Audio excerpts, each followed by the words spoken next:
Hey YouTube, what's up? It's your boy Crown Lennox, and today we about to do a deep dive in this disturbing conspiracy with SpongeBob, our childhood show. You ain't gonna believe this, okay? I was in utter shock when I watched that video, which I will leave a link in the description so you guys can go look at it. Because I'm just gonna do I want to touch bases on a summary of it. I'm gonna try not to make this video too long because the video that I sourced my information from is like an hour, 10, 11 minutes long. So without further ado, let's get into it. So that YouTube video was made back in 2019 in April by the YouTuber of Doug Wolver. This video has no monetization whatsoever, no ads, so it didn't make any money off of this, which I think is insane to just drop some crazy conspiracy like this that's going to give everybody an existential crisis and you're not profiting off of it. What? Okay, suit yourself. It's only got like 10 million views, which I think is very low because who didn't watch SpongeBob growing up? I know I did. Okay, like seriously, I couldn't have thought of a more genius conspiracy other than the SpongeBob skin theory, because that's what we're going to talk about today. And it's basically just covering that everybody in the Bikini Bottom is wearing each other's skin, and they're not real fish, and that there's some costume shop that's somewhere in the Bikini Bottom that these people are getting their costumes from. Otherwise, how are you able to wear other people's skins? It just makes my skin crawl. Ugh. Okay, but yes, this conspiracy is it's popular, but it needs to be more popular, especially because it's a famous children's cartoon. It's just like pop culture. It is a staple in pop culture. You see this SpongeBob character everywhere. Like, you go in the stores, they got book bags, they got candy, gummies, like they got their own sparkling wine. Like, SpongeBob is everywhere. Everybody knows SpongeBob. So how did we miss this big conspiracy? SpongeBob has been memed so many times, more than I've ever seen with any other cartoon, any other TV show, series, like in my lifetime. And memes haven't been wrong that long, but we have certainly made a freaking meme out of any and every episode that has aired on TV. Going into this theory, you have to realize that the characters in this show, they switch in and out of each other's skin so much that it's just like common practice for like all the creatures in the Bikini Bottom, and it's normal for them. But you think about any other show like Fairly Odd Parents, or I don't know, My Foster Home for Imaginary Friends or something like that, Teenage Mutant Ninja Turtles or Kids Next Door, they don't switch into each other's skins. It's just not common. We would look at each other crazy if they was doing that. We would look at the TV crazy if they was doing that. So now, because this skin theory is a common practice in the Bikini Bottom, it isn't hidden from the characters in the show, but to the people that are watching it, it is completely blind. It's completely hidden from the people that's watching the show. Now, keep in mind, I did say that the characters in the Bikini Bottom are 100% consciously aware that this is going on, and they're doing it knowingly. Like, there ain't no, oh, that's taboo. What are you doing? They know what they're doing the whole show. Now, this common practice was in the beginning of the show, first seasons 1 through 4, but after that, it really wasn't being shown as much. It was not put there by accident, okay? The creators and the writers of the show fully intended to put this crazy idea in there on purpose for the audience and the viewers, knowing it's a children's show, which is fucked up. Now, along with this theory, there are also 3 sub-theories that I'm going to get into. Not too much, but I'm going to get into a little bit. There's the ritual aspect, the mass psychosis aspect, and there's also the costume human hypothesis. Let's get into Exhibit A, the salmon suit. SpongeBob goes around town showing off his best friend Squidward. And, the fish don't really give a reaction because it's Squidward. So SpongeBob then goes around town showing off Squidward, his best friend, in a salmon suit.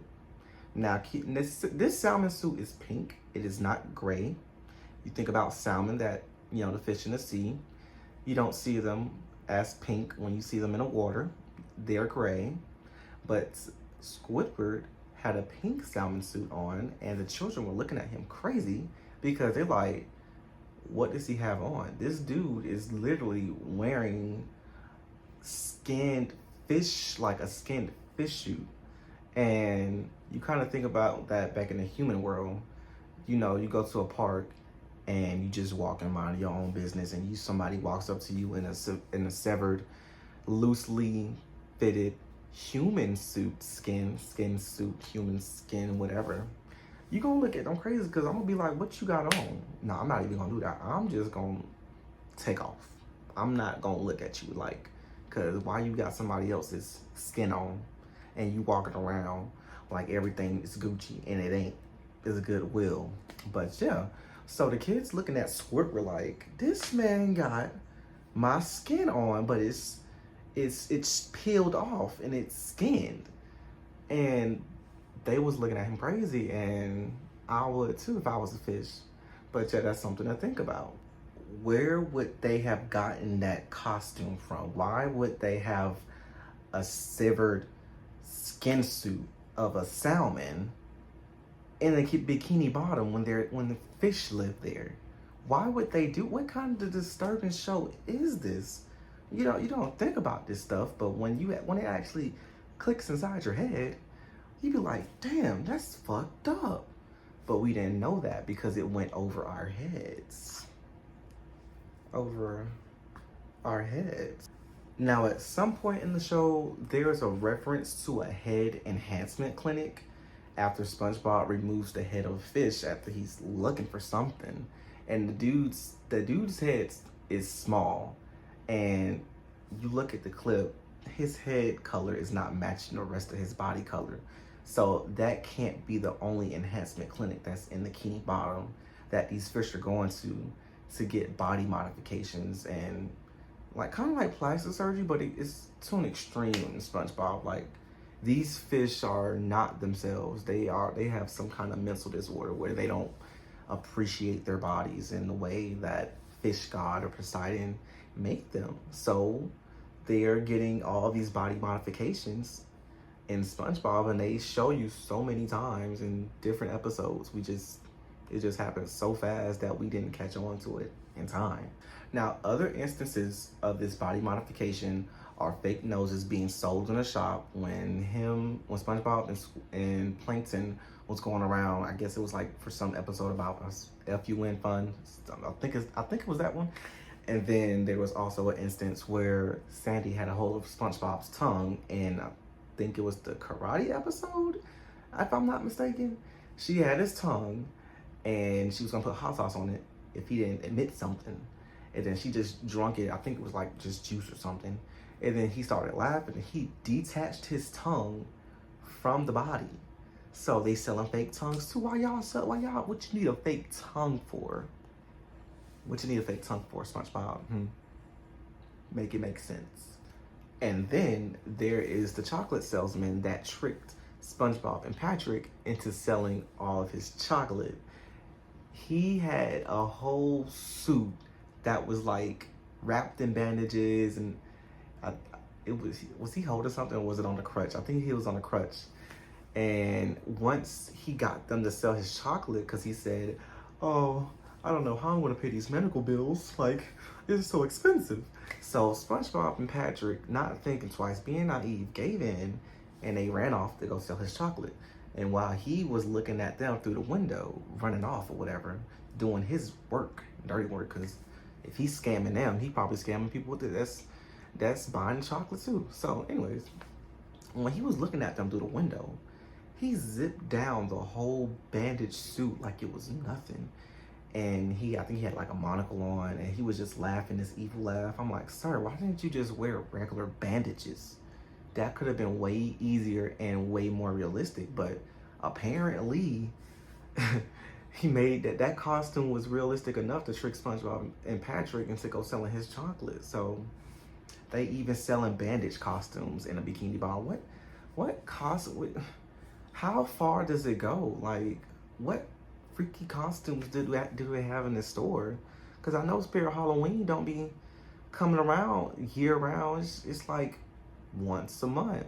No, annually in October. So it's crazy. It's crazy. It happens too much in the show. This is crazy. Okay, I know y'all remember this episode, the gorilla suit. So Sandy and Patrick come up with this elaborate plan to get SpongeBob out the house, in which Sandy gets Patrick to wear a gorilla suit and start acting crazy. And so he just started dancing and twerking. So I know y'all remember that twerk he was doing. But anyways, another Patrick walks up and he's like, "Hey Sandy, who's this guy? Who's your new friend or whatever?" And Sandy was like, "Wait a minute, I thought you were supposed to be in the gorilla suit." And Patrick was like, the real Patrick, he was like, "Oh, I am in a gorilla suit. What do you mean?" And then Sandy was like, "If you in a gorilla suit, then who is that?" And then that's when the other Patrick unzips his whole body like it ain't nothing. Out pops the gorilla. Now, as you can clearly see, you look in the eyes of the gorilla suit, it's a human being in there. And you can see his lips moving too or whatever. So he puts both Sandy and Patrick in the bag and starts whopping them, just swinging the bag back and forth, you know, on the sand or whatever. And then that's when SpongeBob comes out. It fast forwards in the video to where SpongeBob was ripped apart. And SpongeBob was like, you know what I don't understand? If we're underwater, what's the gorilla doing underwater? And then the dude in the gorilla suit was like, "They're on to us." And then he calls the horse, and the horse is obviously in the costume as well. And I would think it's 2 humans in there in the horse, because in order for it to move, you gotta have 2 humans for a horse costume or whatever. So yeah, that's that part. Where do you get the Patrick costume from? It's like the exact replica of Patrick, and you just was able to unzip, just fit in there, that big ass gorilla suit. You was able to fit in that small ass Patrick costume, no problem. Like, it was magic. These are some magic ass costumes. Like, where y'all getting it from? They never tell us. Okay, now this is where things get interesting. The person that was in the gorilla suit was a renowned voice actor by the name of Frank Welker, who is known for his roles in the Scooby-Doo mystery series, the cartoon version, of course. And as we all know, Fred is the one unmasking people in these costumes. And I just find it ironic that he was voicing a character in that gorilla suit. This could be SpongeBob, the writers, hinting towards them using this skin theory in the series, throwing us hints, trying to see if we can catch on to it, but obviously we didn't. And I get this. The person who played the horse, who was voice acting for the horse in the episode, he also plays the fish in American Dad. So,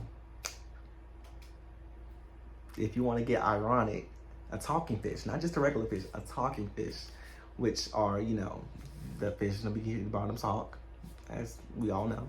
In another episode, Sandy was skiing in the sand on a clam, and she zipped past these 2 fish so fast that they changed clothes. It's just crazy that these characters in the Bikini Bottom go through extreme lengths to cosplay as other fish when we only do it like once or twice a year for Comic-Con or whatever other con is out there that I have not been to yet, because I don't have a costume. Not like the fish in the Bikini Bottom do. And that is.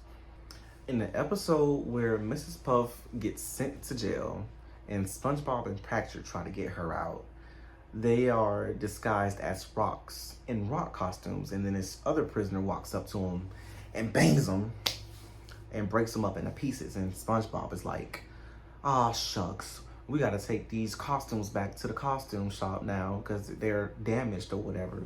So you telling me that you can get a costume that looks exactly like your skin tone and make it as realistic as possible as a rock, and still get the same kind of destruction done as if a a regular rock would have got, broken into pieces. They got broken into pieces because they was wearing a rock costume. So how did they get out of that situation? It didn't show us because it's a cartoon, but it's another play into the skin theory. Now, I want to give you guys one more, and after that, I'm going to go into the sub theories. I will leave a link in the description for the original video for all of this that goes into depth because he went in. I was impressed. I watched it. I had to watch it again, obviously, because it was so good.